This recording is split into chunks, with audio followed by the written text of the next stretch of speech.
بسم الله الرحمن الرحیم. دا د 13مې سپارې دویم درس دی او د یوسف سورې چې 12مه سوره ده. یو اویا آیت تر 15 آیت ورسره کولی شئ چې تاسو وګورئ. واقبلوا او مخونه یې راواړول.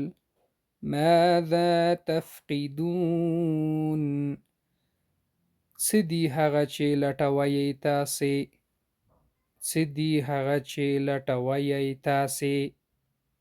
سواع الملک پیمانه د پاچا. زعیم زامن یم، مفهوم دی زامن یم. وعاء اخی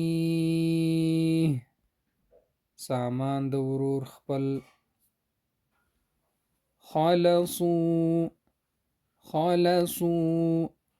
گوښه شول هغوی. فلن ابرح مفهوم دی نو هیڅ کله به نشم جلا. یا اسفا ای افسوس زما. تفتأ همیشت مفهوم دی همیشت.